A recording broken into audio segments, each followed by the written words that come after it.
Hey guys, I am glad to see you here. Today you will listen to new Gojo Satoru story. It is better to put your earbuds, because this story can make you horny. Let's start. Ena Kita is the last member of the Kita clan, who were the gift of God during the prime era of sorcery. Because Ena's lineage is sacred, she's forced to marry Gojo Satoru, a powerful sorcerer. At age 18, she only used him for freedom, but now she's head over heels for the man after 10 years of being engaged.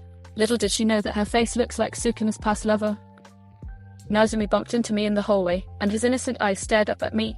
"Mommy, why are you wearing Daddy's shirt?" His daddy did not do the laundry today, so I did not have any of my own clothes to wear, which was why I opted to wear his clothes instead. I took his expensive white dress shirt and wore it as a dress with shorts underneath. If I get some type of stain on it, he cannot blame me if he did not do the laundry like I told him to do. Daddy's clothes are mine if you did not know that.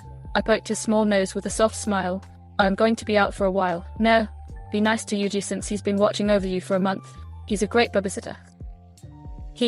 I know, Mommy. Something twinkled in his golden eyes, and I did not know what it was, but I shrugged it off since he's just a kid. I am surprised that Sukuna has not come out yet, especially when he's living in our house now. But I prefer if he did not, because it would be a living hell between Sukuna and Gojo battling inside the house. Give Mommy a kiss. When I crouched to his level, my kneecaps cracked loudly, and I internally cried because that's the sign of getting old. It stabbed through my heart that I was aging too quickly. It felt like I was in my early 20s yesterday. Young and dumb with Gojo. I pointed to my cheek, and Nozomi pecked a quick kiss before rushing downstairs to play with Yuji. My little boy is growing up. My poor joints will not be able to keep up with him. Slipping on black thigh-high boots, a black leather jacket, and a black sunglasses, I headed to the kid house to educate myself about Nozomi and Sukuna's relationship again. The house should have some type of ancient artifact that they kept when Nozomi died. It'll be dumb of them if they did not, because that meant I wasted my time. On my way there, I recalled back to the volcano telling me that Sukuna marked my soul. I still have not figured that out yet, and I am scared to ask him straight up too. The demon was overly obsessed with me that being near him made me want to run far away. I hope it is not physically killing me, because I sense no changes in my body. I am still mentally and emotionally stable. Overall, I am in good shape still. Once I stood in front of the torture house, I went inside to find answers, not to befriend any of the elders, who were still alive somehow, and my parents. Ignoring everyone else except the kind servants, I headed to the library room. I pulled out all the books, drawers, any hidden passageways, but still no clue of Nozomi. Man, did I just wasted my time coming here. I need to stop jinxing myself. I kicked the base of the bookshelf in irritation. Sucked that they only had her portrait, but not any written poems by Sukuna. They are very disappointing. If you are looking for Nozomi's artifacts, they have been burned when you turned 5, an unknown voice spoke behind me, and I turned around to see it was a librarian. It was an old middle-aged woman with glasses. Hey, no, I am really disappointed. They must have known right from the start that I was special. How unlucky. I was already defeated from the get-go. Thanks for letting me know. I am heading out. There was no point of me staying when my evidence was gone. I am so mad. I sighed on the busy streets. I have no choice but to talk to Sukuna. I only have her face, but I do not think I have her soul. My face scrutinized in disgust about that thought. If I had her soul, then Sukuna has a valid reason to pursue me. However, I believe I did not, since I have not felt any triggering flashback from my previous life like in those star-crossed lover movies. The main characters have flashbacks of their past lives together, and they try to find each other in the city. It is corny and irritating, but I still watch it. Because I am forced to during movie nights with Gojo. A sudden thought came into mind. Maybe I should visit Satoru's students. I have not seen them for a long time. Instead of going home, I took a different route to the school. From my intels, the first and second years were preparing for the Goodwill event against their sister school in Kyoto. Maybe I'll also buy them something to eat. Crash. My eyes widened and all of my senses were heightened. It sounded like buildings were falling apart from a large force. Was there a special class spirit out? If there was, then why was not there a curtain? Observing my surroundings, I had already entered the big school ground. No, it is from the school. Who was causing this ruckus? I sprinted off to the location where I heard the loud sound. I hoped they were not Gojo students playing roughhousing with each other, because it sounded like death in my ears. At the scene, I saw from afar it looked like Megumi, who was thrown to the wall of a building, a muscular man with a top knot, and an unknown girl's back who's holding Kijiseki because of her orange hair. I was able to detect her. Were the unknown people from Kyoto? Or were they intruders? Well, it is good to know that his students were not rough against each other, but these new people were. My motherly instinct came up. I cannot let Gojo's students get beaten for no reason. They are too humble to pick fights. Hey, I shouted loudly, taming my lioness from attacking the unknown male and female. What are you doing with my students? Marching over to them, everyone turned around in pure confusion. When the unknown male and female looked over, I immediately knew who they were. Todoroki and Senin Mei, students from Kyoto. Interesting. Pushing up my sunglasses to my hair, I glared at the two Kyoto students while my hands were in the pockets of my leather jacket.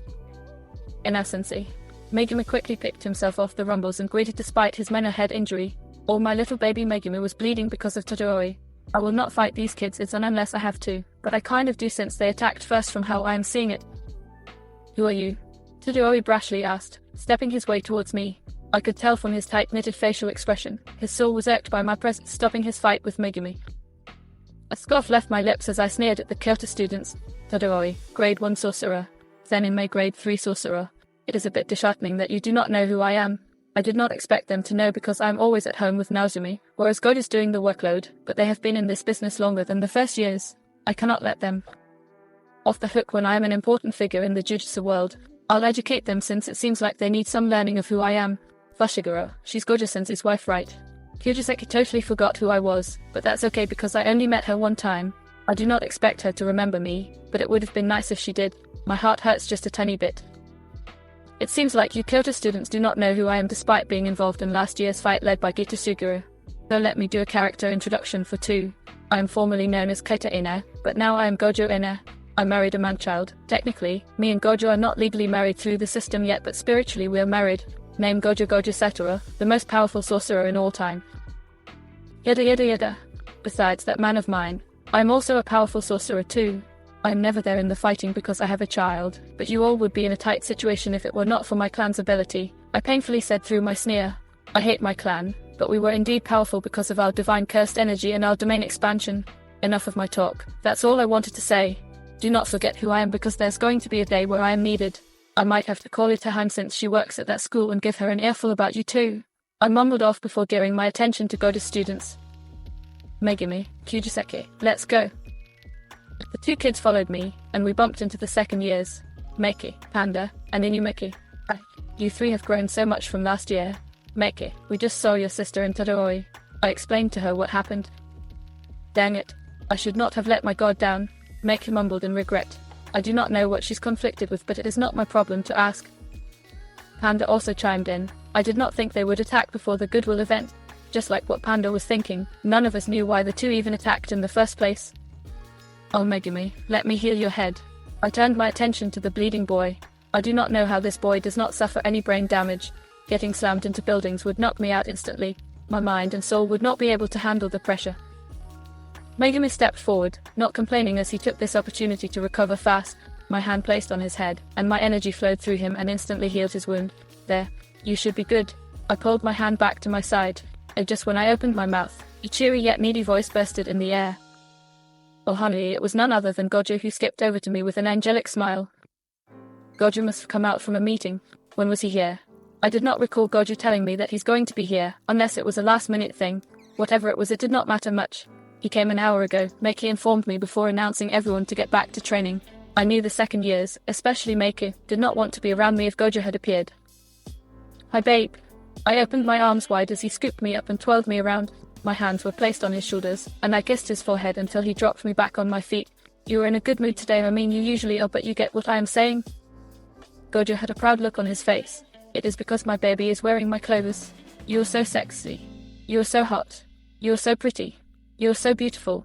He complimented me as he revolved around me like the planets to the sun. Good thing his students were gone. They would have thrown up in disgust, Meiki, and Megumi would have. Shorty a lel baddie. Shorty my a buthang. Gojo's arms snaked around my waist, pulling me closer to him as if we were going to slow dance. I giggled, wrapping my arms around his neck as I stared at his covered face. Behind the eye mask, I knew he was gently looking back at me with his beautiful eyes. You are on social media too much. I collapsed my body onto him, allowing him to hold up my weight. He's such a goofball. What brings you here? I felt his voice vibrating from his chest to my ear. Is it because you miss me already? I have not been gone for that long, sweetheart. His hand softly slided down from my waist and all the way to my ass, but I stopped him from reaching further. Snatching his hand, which gravitated towards my butt, I gave him back his naughty hand. Have some self-control, Satoru.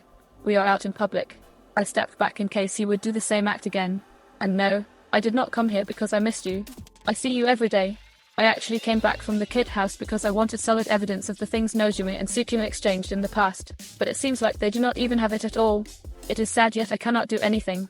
I continued on explaining how I got here. So yeah, that's how I ended up at this place. Let's go eat out. I am going to show the world what a hot wife I have. Gojo took my hand and proceeded to walk us out of the campus. Oh, why were you here? For a meeting? A strained lip plastered on his pink lips. I did some yelling at the Kyoto principal. You know how much I hate higher-ups. Why was he talking as if I was going to scold him? I knew he hated higher-ups, and I did too, especially the time when my due date was close. They made him leave. Act normal around me. Weighing. It was Gojo's phone. Someone was calling him. He pulled out his phone from his jacket, and he read out loud who it was. It is Yuji. I wonder what he's calling for. He accepted the call and greeted, "Hello." Yuji's loud yet panicked voice dropped our hearts to the grave. I lost all senses and crumbled to my knees. It became so hard to breathe this tight air as I wanted to die. My chest milked out torment from my beating heart. My world shattered apart. Never in my life that I think this was ever going to happen. Not to my little baby that I've been protecting and keeping an eye out from those monsters. Nozomi has been kidnapped.